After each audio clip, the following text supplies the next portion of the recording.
So, first off, I love Road Redemption.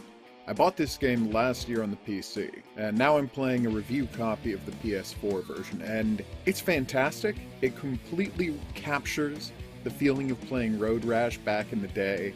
The combat is simple but satisfying.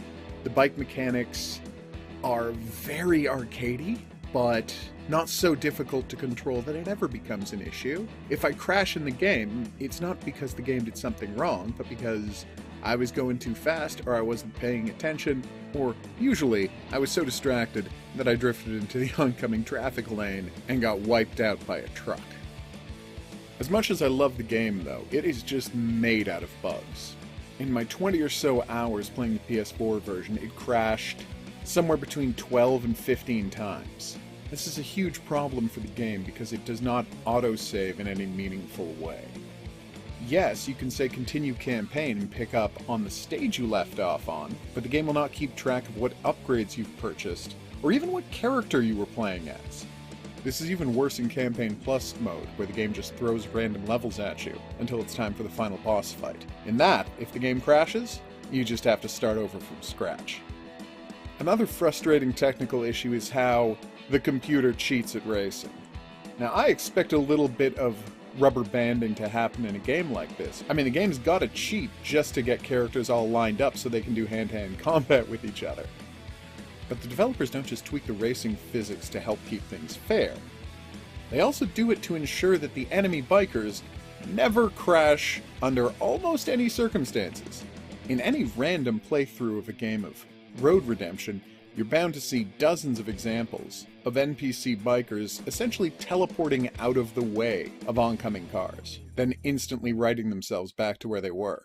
On the rooftop levels, you'll see them weave around in midair or immediately snap down to the ground to ensure that they make the next jump. I know that to a certain extent, the developer had to do this because there are some tight corners in the game, there are some fast bikes, and how much challenge would there be really if all of the NPC bikers were constantly running into walls? Actually, you can find out for yourself. That's what really happens in the game Road Rage. Once you get past the halfway point, all of the enemy bikers are driving bikes too fast for them to control. So in most of the races, as long as you just keep to a moderate speed level and drive carefully, you'll win just because all of the enemies knock themselves out.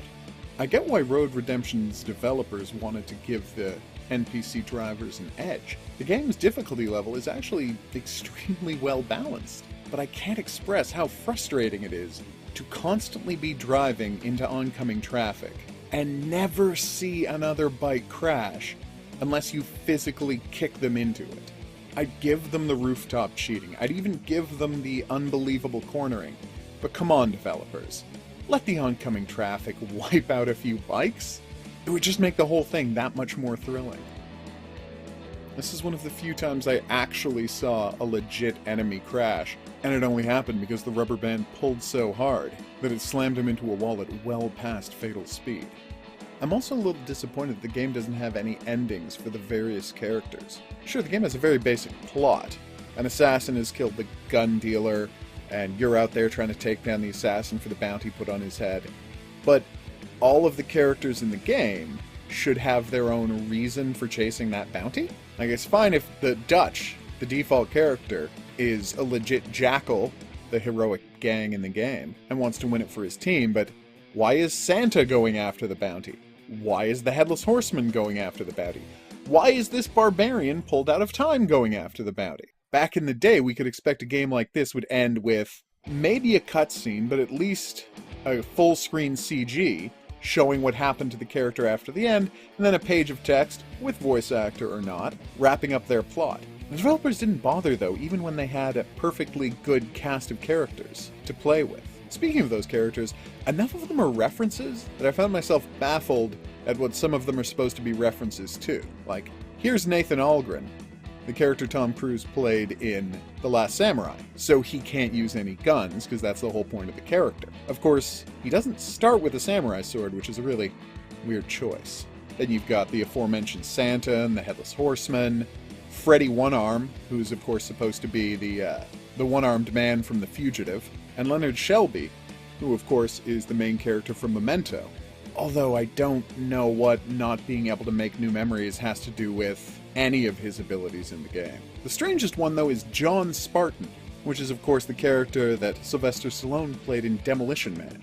Now, if you look at this character, it's pretty clearly RoboCop. Like, I can't stress enough how much this character is obviously RoboCop, but he's called Demolition Man. The worst part is, the developers could have had such a clever way to unlock him. Now you just do it by beating the game a certain number of times. But among all of the cops who chase you down in the game, one of them is named Officer Murphy, as a clear reference to RoboCop. Imagine if you unlock this character by killing Officer Murphy in the game, and then Officer Murphy would never respawn as a random enemy again.